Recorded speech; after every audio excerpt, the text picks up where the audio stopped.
Hello dear aspirants, આપ સર્વેનું અમારી YouTube channel game changing સાયકોલોજીમાં હાર્દિક સ્વાગત છે. આજના વિડીયોમાં આપણે ટેટ ટાટની જે આવનારી પરીક્ષા છે એના માટે child development and pedagogy A topic અંતર્ગત 15 માર્ક્સ જેટલું વેઇટેજ જે છે એ આપવામાં આવ્યું છે. અને એ અંતર્ગત આપણે બાળકોમાં વિકાસ, ભાષા અને વિચાર એ કેવી રીતે ઉદ્ભવી શકે અને સાથે સાથે જે બે મનોવૈજ્ઞાનિકો છે, જીન પિયાજે અને લેવ વાઇગોત્સ્કી, એમણે કયા સિદ્ધાંતો આપ્યા છે અને એમના માટે આજે બાળકોમાં વિકાસ છે એ ભાષા અને વિચાર, તો એમાં કયું પહેલું આવી શકે અને સાથે સાથે એમણે એ પહેલુંને આવરી લઈને કયા કયા સિદ્ધાંતો અને મહત્ત્વની બાબતો પર ભાર મૂક્યો છે એ અંગેની આજના વિડીયોની અંદર આપણે વિસ્તૃત ચર્ચા કરવાના છે. જો તમે અગાઉના વિડીયોઝ નથી જોયા તો પ્લેલિસ્ટમાં જઈને એ વિડીયોઝ ચેક કરી લેશો. સાથે સાથે અગાઉ આ ટોપિકમાંથી કેટલાક પ્રશ્નો પૂછાયેલા છે તો એ પ્રશ્નની પણ આપણે ચર્ચા કરવાના છીએ. તો બાળકોમાં ભાષા એટલે કે લેંગ્વેજ અને વિચાર એટલે કે થોટ, એનો વિકાસ શિક્ષણશાસ્ત્ર એટલે કે પેડાગોજી અને બાળ મનોવિજ્ઞાનનો એક મુદ્દાનો પાયો છે. હવે બાળકોમાં ભાષા, બાળકો ધીરે ધીરે મોટું થાય બાળક ત્યારે ભાષા શીખે અને સાથે સાથે વિચાર એટલે કે થોટ્સ પણ એના માઇન્ડની અંદર ડેવલપ થાય. તો એ જ શિક્ષણશાસ્ત્ર છે એટલે કે પેડાગોજી અને ખાસ કરીને બાળ મનોવિજ્ઞાન છે, ચાઇલ્ડ સાયકોલોજી, તો એનો મુખ્ય મહત્ત્વનો પાયાનો મુદ્દો છે. આ બંને એકબીજા સાથે ઊંડો સંબંધ ધરાવે છે અને તેના માટે મુખ્યત્વે બે મહાન મનોવૈજ્ઞાનિકોના સિદ્ધાંતો મહત્ત્વપૂર્ણ છે. એટલે કે વિચાર, that is a thought, and language, that is ભાષા. આ બંને એકબીજા સાથે ઘણો ઊંડો સંબંધ ધરાવે છે. એટલે કે થોટ અને લેંગ્વેજ, શિક્ષણ અને ભાષા અને જે વિચાર છે એ, તો એના માટે જે મુખ્ય બે સિદ્ધાંતો જે છે એ મનોવૈજ્ઞાનિકોએ આપેલા સિદ્ધાંતો, એમાં સૌપ્રથમ આપણે ડિસ્કસ કરવાના છે જીન પિયાજે અને લેવ વાઇગોત્સ્કીના સિદ્ધાંત વિશે. તો આપણે જોઈએ કે જીન પિયાજે ભાષા અને વિચાર વિશે પોતાનું શું મંતવ્ય આપે છે અને લેવ વાઇગોત્સ્કી જે છે એ શું મંતવ્ય આપે છે. તો સૌથી પહેલાં આપણે જીન પિયાજે વિશે જોઈએ. તો વિચારની આપણે વાત કરીએ તો જીન પિયાજે વિચાર વિશે શું કહે છે. તો જીન પિયાજે એટલે વિચાર એટલે કે ભાષા, તો એના માટે વિચાર અને ભાષા માટે આપણે જોઈએ તો પિયાજે એવું કહે છે કે વિચાર એટલે કે થોટ એ ભાષાના વિકાસ પહેલાં આવે છે. જો બંનેમાં યાદ રાખવાનું છે, જીન પિયાજે એવું કહે છે કે સૌથી પહેલાં થોટ આવશે અને પછી બાળક જે છે લેંગ્વેજ એક્વાયર કરશે, લેંગ્વેજ શીખશે. બાળકોમાં જ્ઞાનાત્મક વિકાસ, ધેટ ઇઝ કોગ્નિટિવ ડેવલપમેન્ટ થાય અને તે પછી તેનો વિકાસ જે છે એ ભાષાને દિશા આપે છે. તો જીન પિયાજેનું માનવું એવું છે કે સૌપ્રથમ વિચારો આવશે અને ત્યાર પછી ભાષાનો વિકાસ થશે. ઓકે, સંકલ્પના વિશેની જોઈએ તો બાળક વસ્તુઓ વિશે વિચારે છે અને તે સમજણ એટલે કે સ્કીમાનો ઉપયોગ પછી ભાષા વ્યક્ત કરવા માટે કરે છે. જો અહીંયાથી આપણે અગાઉના વિડીયોમાં પણ ચર્ચા કરી હતી કે સ્કીમા છે, ઝોન ઓફ પ્રોક્સિમલ ડેવલપમેન્ટ છે, એ બધા ફ્રિકવન્ટલી સ્કેફોલ્ડિંગ છે, એમાંથી વારંવાર પ્રશ્ન પૂછાય છે. તો જીન પિયાજે એવું કહે છે કે બાળક સૌપ્રથમ વસ્તુ વિશે વિચારે છે, પછી એની પાસે જે સમજણ છે, એનો સ્કીમા છે, જે પૂર્વ જ્ઞાન છે, એનો ઉપયોગ કરશે એ વસ્તુને સમજવા માટે અને પછી એ જે વસ્તુ સમજે છે, જે વસ્તુને એ સમજે છે એને ભાષામાં અભિવ્યક્ત કરશે. પિયાજે બાળકની ભાષાને શરૂઆતમાં અહમ કેન્દ્રિત વાણી એટલે કે ઇગોસેન્ટ્રિક સ્પીચ ગણાવે છે, જ્યાં બાળક મોટેથી પોતાને જ નિર્દેશન આપે છે. તો અહીંયા પણ અગત્યનું છે કે સૌપ્રથમ ફર્સ્ટ ફ્રેઝની આપણે વાત કરીએ તો જે જીન પિયાજે છે આ બાળકો એટલે કે બાળકોની જે ભાષા છે, લેંગ્વેજ છે, એને શરૂઆતમાં કેવી કહે છે? અહમ કેન્દ્રિત. અહમ એટલે પોતાના ઉપર કેન્દ્રિત છે. ઓકે, ઇગોઇસ્ટિક સ્પીચ તરીકે, ઇગોસેન્ટ્રિક સ્પીચ તરીકે ઓળખાવે છે, જ્યાં બાળક શું કરશે? પોતાની જાતે મોટેથી જ બોલશે અને એને નિર્દેશન આપશે. તમે નાના બાળકોને જોયા હશે, એકલા બોલતા હોય જોરથી અને પોતાની સાથે જ જાત સાથે વાત કરતા હોય એવું આપણે લાગે, એટલે ઇગોસેન્ટ્રિક સ્પીચ જે છે એવું આપણે કહી શકીએ. તેમના મતે આ વાણી અપરિપક્વ હોય છે અને તેનો સામાજિક હેતુ હોતો નથી. જ્યારે બાળક નાનું છે, ઇકોસેન્ટ્રિક સ્પીચ જે છે તો એ અપરિપક્વ એટલે કે મેચ્યોર લેંગ્વેજ એની નથી અને એની સાથે કોઈ સામાજિક હેતુ એટલે કે સોશિયલ કનેક્શન પણ નથી. બાળક વસ્તુને જોઈને તેના ગુણધર્મો વિશે વિચારે છે, એ વિચાર, અને પછી તે ગુણધર્મનું વર્ણન કરતા શબ્દ બોલે તો એ ભાષા. ઓકે, એ ઉદાહરણ આપેલું છે કે બાળક કોઈક વસ્તુને જુએ છે, એનું ગુણધર્મ શું છે, કેવું છે, એના વિશે વિચારે છે. એટલે સૌપ્રથમ એ વિચારે છે અને પછી એ જે જુએ છે એ ગુણધર્મો જે છે એને ડિસ્ક્રાઇબ કરે છે, એને વર્ણન કરે છે, જે શબ્દ બોલે છે એને ભાષા તરીકે પોતે ઓળખાવે છે. તો અકોર્ડિંગ ટુ જીન પિયાજે પહેલાં થોટ આવે, એટલે કે પહેલાં થોટ્સ આવશે અને પછી લેંગ્વેજ આવશે. લેવ વાઇગોત્સ્કી વિશે હવે આપણે જોઈએ તો એનાથી ઉલટું છે. તો લેવ વાઇગોત્સ્કીના મતે સામાજિક ભાષા એટલે કે સોશિયલ લેંગ્વેજ એ વિચાર અને જ્ઞાનાત્મક વિકાસની દિશા આપે છે. એનો સિદ્ધાંત શું કહે છે કે બાળક સમાજ અને સંસ્કૃતિની સાથે આંતરક્રિયા એટલે કે ઇન્ટરેક્શન દ્વારા ભાષા શીખે છે અને આ ભાષા જ્ઞાનાત્મક વિકાસનું સાધન બને છે. ઓકે, શું કહે છે કે બાળક જ્યારે સમાજ સાથે આજુબાજુના લોકો સાથે ઇન્ટરેક્શન કરશે ત્યારે શું શીખશે? એ ભાષા શીખશે અને ધીરે ધીરે એનો જે વિકાસ છે જ્ઞાનાત્મક વિકાસ એ થતો રહેશે. વાઇગોત્સ્કી અહમ કેન્દ્રિત વાણીને ખાનગી વાણી એટલે કે પ્રાઇવેટ સ્પીચ કહે છે. તો ખાસ ધ્યાન રાખવાનું છે. આપણે જીન પિયાજીમાં જોયું કે એ પોતે એને ઇકોસેન્ટ્રિક સ્પીચ તરીકે ઓળખાવે છે, જ્યારે લેવ વાઇગોત્સ્કી એને શું કહે છે? પ્રાઇવેટ સ્પીચ કહે છે અને તે ભાષાને મહત્વપૂર્ણ ગણાવે છે. તેમના મતે બાળક આ વાણીનો ઉપયોગ પોતાના વર્તનને નિયંત્રિત કરવા એટલે કે સેલ્ફ રેગ્યુલેશન કરવા અને માર્ગદર્શન આપવા માટે કરે છે, જે આંતરિક વિચારનું બાહ્ય સ્વરૂપ છે. હવે પોતે શું કરે છે કે આ જે પ્રાઇવેટ સ્પીચ છે, પોતે બાળક પોતાની જાતે ખાનગી રીતે વાત કરે છે તો એને શું કહે છે કે વર્તનને નિયંત્રિત કરવા માટે અને માર્ગદર્શન આપવા માટે ઉપયોગ કરતો હોય એવું એ પોતે કહે છે. અને સાથે સાથે એ કહે છે કે જે પ્રાઇવેટ સ્પીચ છે એ આંતરિક વિચાર જે છે એનું શું છે? એક બાહ્ય સ્વરૂપ છે. હવે ભાષા વિકાસના સ્તરની આપણે વાત કરીએ તો સૌપ્રથમ સામાજિક વાણી એટલે કે અન્ય લોકો સાથે વાતચીત કરશે. પછી ખાનગી વાણી એટલે કે પ્રાઇવેટ સ્પીચ, પોતાને દિશા આપવા માટે મોટેથી બોલશે. અને ત્રીજું છે મૂક વાણી અથવા તો આંતરિક વાણી, that will be inner speech, જેમાં વિચારવાનું આંતરિક સ્વરૂપ જે ભાષા આધારિત હોય છે. એટલે એ 3 પ્રકારના સ્તરો જે છે એ સ્તરો વિશે વાત કરે છે. પહેલું સામાજિક વાણી એટલે કે સોશિયલ સ્પીચ, જેમાં અન્ય લોકો સાથે વાતચીત કરશે. નંબર 2 ખાનગી વાણી એટલે કે પ્રાઇવેટ સ્પીચ, તો એ પોતાને શું કરશે? દિશા આપવા માટે મોટેથી બોલશે. અને નેક્સ્ટ છે મૂક વાણી અથવા તો આંતરિક વાણી, ધેટ ઇઝ ઇનર સ્પીચ, તો એમાં શું આવશે? વિચારવાનું આંતરિક સ્વરૂપ, જે કેવું છે? ભાષાની આધારિત છે. સામાજિક આંતરક્રિયા અને ભાષા દ્વારા જ્ઞાનાત્મક વિકાસ થાય છે. આથી વાઇગોત્સ્કીના સિદ્ધાંતમાં ZPD એટલે કે ઝોન ઓફ પ્રોક્સિમલ ડેવલપમેન્ટ અને સ્કેફોલ્ડિંગનો ખ્યાલ આવે છે. એ શું કહે છે કે બાળક સામાજિક ક્રિયા પહેલાં કરશે અને પછી ભાષા દ્વારા શું થશે? એનો વિકાસ થશે. એટલા માટે જે ઝોન ઓફ પ્રોક્સિમલ ડેવલપમેન્ટ અને સ્કેફોલ્ડિંગનો જે ખ્યાલ છે એ બંને કોણે વ્યક્ત કરેલા છે? તો લેવ વાઇગોત્સ્કીએ કરેલા છે. હવે જીન પિયાજે અને વાઇગોત્સ્કી વચ્ચેનો આપણે તફાવત જોઈએ તો સૌપ્રથમ જે છે બંને જે છે ભાષા અને વિચારના સંબંધ વિશે અલગ અલગ દ્રષ્ટિકોણ ધરાવે છે. મુખ્ય જોડાણની આપણે વાત કરીએ તો જીન પિયાજે એવું કહે છે કે પહેલાં થોટ આવશે અને પછી લેંગ્વેજ આવશે, જ્યારે લેવ વાઇગોત્સ્કી શું કહે છે? પહેલાં લેંગ્વેજ આવશે અને પછી થોટ આવશે, that is your cognition. Next છે અહમ કેન્દ્રિત વાણી, તો એ પોતે એવું કહે છે કે અપરિપક્વ હોય છે અને બિન સામાજિક હોય છે. આપણે જોયું ઇગોસેન્ટ્રિક જે સ્પીચ છે એ, તો એને લેવ વાઇગોત્સ્કી ખાનગી વાણી એટલે કે પ્રાઇવેટ સ્પીચ તરીકે ઓળખાવે છે. અને જો જીન પિયાજે એને બિન સામાજિક ગણાવે છે એટલી મહત્ત્વની ગણાવતા નથી, જ્યારે લેવ વાઇગોત્સ્કી જે અહમ કેન્દ્રિત વાણી છે એને શું કહે છે? સ્વનિયમન માટે ખૂબ જ મહત્ત્વપૂર્ણ છે એવું કહે છે. નેક્સ્ટ જોઈએ વિકાસનો આધાર, તો જૈવિક પરિપક્વતા અને વ્યક્તિગત અનુભવને આધારે શું થશે? કે આનો વિકાસ, બાળકનો વિકાસ થશે. જૈવિક પરિપક્વતા અને વ્યક્તિગત અનુભવ. જ્યારે લેવ વાઇગોત્સ્કીની વાત કરીએ તો એ પોતે સામાજિક આંતરક્રિયા અને સંસ્કૃતિ ઉપર ભાર મૂકે છે. શિક્ષણમાં ઉપયોગની વાત કરીએ તો જીન પિયાજે શું કહે છે કે બાળક જાતે શીખવા ઉપર પોતે ભાર મૂકે છે, એટલે કે બાળક જાતે જ શીખશે. જ્યારે લેવ વાઇગોત્સ્કી જે છે એ સહયોગી શિક્ષણ અને સ્કેફોલ્ડિંગ ઉપર ભાર મૂકે છે. વારંવાર આપણે ડિસ્કશન કર્યું છે કે સ્કેફોલ્ડિંગ એટલે શું. ઓકે, જો તમે નહીં જોયું હોય તો અગાઉના વિડીયોઝની અંદર ચેક કરી લેજો. સહયોગી શિક્ષણ બધા સાથે મળીને શિક્ષણ લેશે અને સ્કેફોલ્ડિંગ ઉપર ભાર કોણ મૂકે છે? લેવ વાઇગોત્સ્કી મૂકે છે. જ્યારે જીન પિયાજે શું કહે છે? બાળકે પોતાની જાતે શીખવા ઉપર એ ભાર મૂકે છે. હવે અહીંયા જોઈ લઈએ આપણે zone of proximal development, that is ZPD. તો ZPD એટલે નિકટતમ વિકાસનો વિસ્તાર અથવા તો ક્ષેત્ર.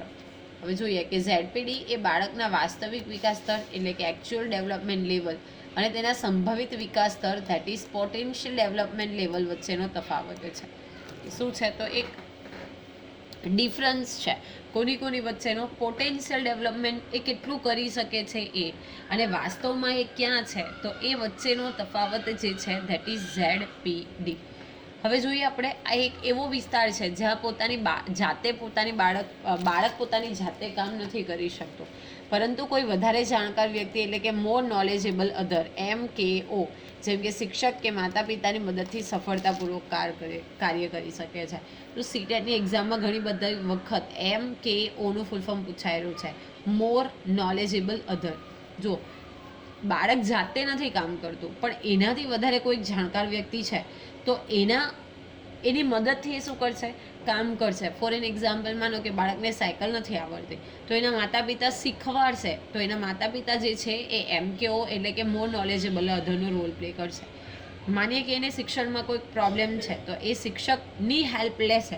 તો અહીંયા જે ટીચર છે, શિક્ષક છે, જે MKO એટલે કે મોર નોલેજેબલ અધર તરીકે કામ કરે છે, તો એને શું કહે છે? ઝોન ઓફ પ્રોક્સિમલ ડેવલપમેન્ટ એટલે કે ZPD. ઓકે, એટલે 3 ભાગ છે. તો પહેલું છે વાસ્તવિક વિકાસ સ્તર, એટલે કે બાળક જાતે શું કરી શકે છે, જે સૌથી ન્યૂનતમ સીમા છે. ઓકે, એકચ્યુઅલ લેવલ ઉપર બાળક શું કરી શકે છે, તો એ. પછી નિકટતમ વિકાસનો વિસ્તાર that is ZPD, zone of proximal development. તો બાળક મદદથી શું કરી શકે છે, એટલે કે શીખવાનો વિસ્તાર. જો માની લે કે બાળક જે છે એક સાદો પ્રયોગ બનાવી શકે છે, જેમાં કોઈ એણે બેટરી યા ઇલેક્ટ્રિક સર્કિટ્સ એનો ઉપયોગ નથી કરેલો, તો એનું એકચ્યુઅલ લેવલ છે. પણ જ્યારે એક શિક્ષકની મદદ લેશે, ફ્યુઝ બનાવશે, વાયરિંગ કરશે, બેટરીનો ઉપયોગ કરશે, તો ધેટ વિલ બી ZPD. બાળક શું કરશે? જો માનો કે સાયકલ છે, તો પાછળ બીજા 2 પૈડા એક્સ્ટ્રા લગાવી અને જાતે સાયકલ ચલાવી શકશે. ઓકે, તો એનું એકચ્યુઅલ લેવલ છે. પણ જ્યારે એને કોઈક વ્યક્તિ શીખવાડશે, તો ધેટ વિલ બી ZPD, એટલે કે કોઈકની મદદથી બાળક શું કરશે? એ વસ્તુમાં કમ્પ્લીટ થવાનો પ્રયત્ન કરશે, તો એને આપણે ZPD તરીકે ઓળખીએ છીએ. અને નેક્સ્ટ છે સંભવિત વિકાસ સ્તર એટલે કે પોટેન્શિયલ લેવલ. તો બાળક મહત્તમ કેટલી પ્રગતિ કરી શકે છે? ધેટ વિલ બી ઉચ્ચ સીમા એટલે કે હાઈએસ્ટ પોઝિશન છે. બાળક કેટલી હદે કેટલી પ્રગતિ કરી શકે છે, તો એને આપણે ઉચ્ચતમ સીમા તરીકે ઓળખીએ, સંભવિત વિકાસ સ્તર તરીકે ઓળખીએ. હવે વાઇગોત્સ્કીના મતે અસરકારક શિક્ષણ એ ZPDમાં થાય છે. જ્યારે બાળકને પડકારરૂપ કાર્ય આપવામાં આવે છે, તો તે માત્ર મદદથી જ પૂર્ણ કરી શકે છે. પોતે શેની ઉપર ફોકસ કરે છે? ZPD. અને એવું કહે છે કે મેક્સિમમ જે ડેવલપમેન્ટ છે આ ZPDમાં થાય છે.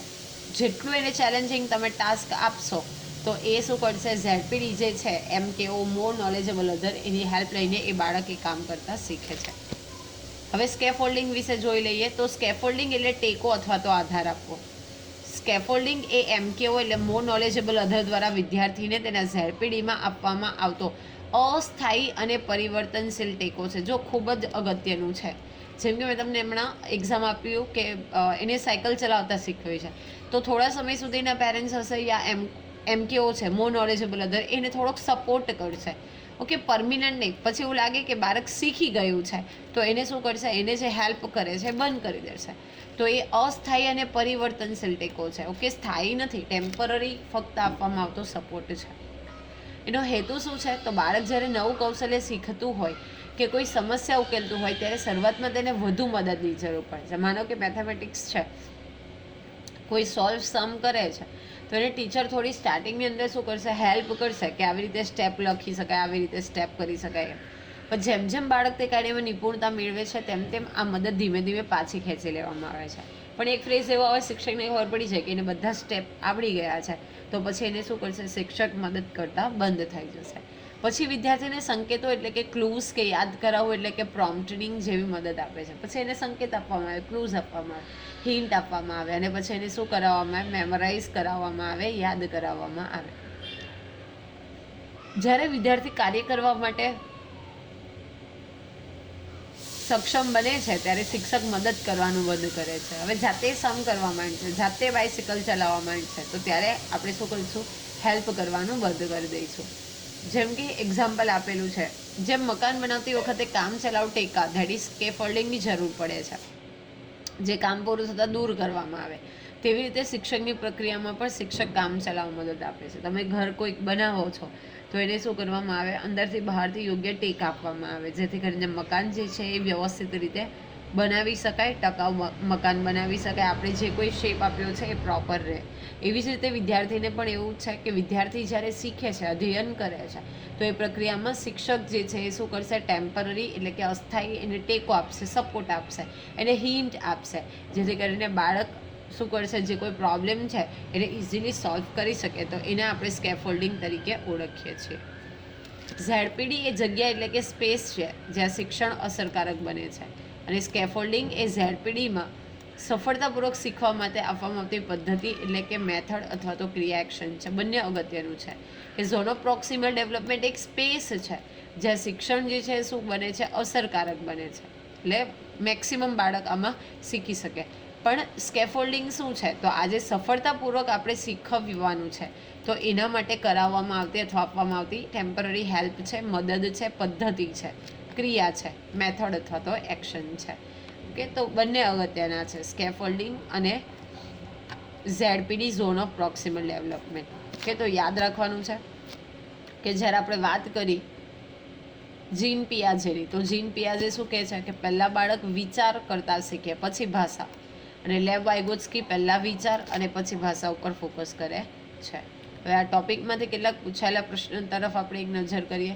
તો કયા મનોવૈજ્ઞાનિક એવું માને છે કે બાળકની અહમ કેન્દ્રિત વાણી એટલે કે ઇકોસેન્ટ્રિક સ્પીચ એ વિકાસનું મહત્વનું ચરણ છે અને તે સ્વનિયમન એટલે કે સેલ્ફ રેગ્યુલેશનમાં મદદ થાય છે. જો શું લખેલું છે, સ્વનિયમન અને સેલ્ફ રેગ્યુલેશનમાં મદદ થાય છે. ઇકોસેન્ટ્રિક જે સ્પીચ છે એવું કોણ માને છે, તો કોહલબર્ગ નથી આવતું, જેરોમ બ્રુનર પણ નથી આવતું.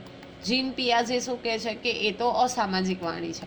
અહીંયા કરેક્ટ આન્સર આવશે ઓપ્શન નંબર બી, લેવ વાઇગોત્સ્કી. અને એ પોતાને મતલબ એ પોતે આ જે અહમ કેન્દ્રિત વાણી છે, ઇકોસેન્ટ્રિક સ્પીચ, એને ખાનગી વાણી, પ્રાઇવેટ સ્પીચ તરીકે ઓળખાવે છે. નેક્સ્ટ જોઈએ, જીન પિયાજે અનુસાર બાળકોમાં વિચાર અને ભાષાના વિકાસનો સાચો ક્રમ કયો છે, તો ભાષા પછી વિચાર, તો નો, આ તો વાઇગોત્સ્કી કહે છે. ઓકે, વિચાર અને ભાષા એક સાથે વસે છે, રોંગ છે. વિચાર અને ભાષા પરસ્પર નિર્ભર નથી, તો આ પણ રોંગ છે. તો જીન પિયાજે પહેલાં એવું કહે છે કે બાળક વિચાર કરે છે અને પછી એ ભાષામાં એના જે લક્ષણો છે એને વર્ણવે છે. તો જ્ઞાનાત્મક વિકાસ એ ભાષાને શું આપે છે, દિશા આપે છે. તો C here is correct answer.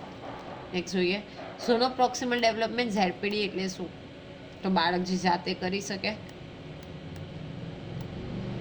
Wrong છે. બાળક જે કાર્ય કોઈની મદદ વિના ક્યારેય કરી નહીં શકે, તો આવું તો નહીં આવે, બાળકોને આપણે શીખવવું પડશે. બાળકના વિકાસનું આખરી સ્તર, તો એ પણ નહીં આવે. તો બાળક જે કોઈ કાર્ય વધારાના જાણકાર વ્યક્તિની મદદથી કરે છે, MKO, MKO, મોર નોલેજેબલ અધર, તો એને આપણે શું કહીએ, ઝોન ઓફ પ્રોક્સિમલ ડેવલપમેન્ટ તરીકે ઓળખીએ.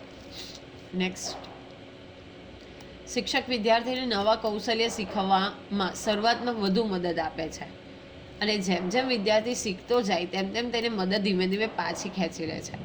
વાઇગોત્સ્કીના સિદ્ધાંત મુજબ આ પ્રક્રિયાને શું કહેવાય, જો શરૂઆતમાં એને વધારે મદદ કરે છે, વધારે હેલ્પ કરે છે, જ્યારે સ્ટાર્ટિંગ ફ્રેઝ છે સ્ટુડન્ટનો ત્યારે. પણ જ્યારે જ્યારે શિક્ષકને ખબર પડે છે કે હવે બાળકને કોઈ મદદની જરૂર નથી, ત્યારે મદદ ઓછી કરે છે અથવા બંધ કરી દે છે. તો વાઇગોત્સ્કીના કયા સિદ્ધાંત, એટલે સિદ્ધાંત મુજબ આ જે પ્રક્રિયા છે એને શું કહેવાય, સમાયોજન, એકોમોડેશન, તો આ નહીં આવે.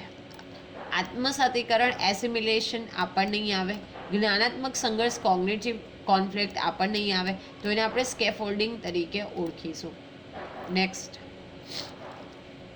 જીન પિયાજે અનુસાર જ્યારે બાળક પોતાની આસપાસના વિશ્વને સમજવા માટે તેના હાલના જ્ઞાન એટલે કે માળખું જે છે, સ્કીમા છે, એમાં ફેરફાર કરે છે, તો એને શું કહેવાય, શું છે, એની પાસે જે સ્કીમા છે તો એમાં એ ફેરફાર કરશે, તો એને શું કહેવાય. જો માની લે કે બાળક નાનું હોય ત્યારે એને એવું લાગે કે ફોર એન એક્ઝામ્પલ કે ડોગ છે આવું હોય, પણ જ્યારે મોટો થાય અને એને ખબર પડે કે રિયાલિટીમાં ડોગ શું છે, તો એનું જે સ્કીમા છે, એનું માળખું છે, તો એમાં એને ફેરફાર કરશે, તો એને શું કહેવાય. આત્મસાતીકરણ, એસિમિલેશન, રોંગ છે. સંતુલન, ઇક્વિલિબ્રેશન, આ પણ રોંગ છે. સ્કેફોલ્ડિંગ પણ રોંગ છે. તો એ શું કરશે, સમાયોજન કરશે.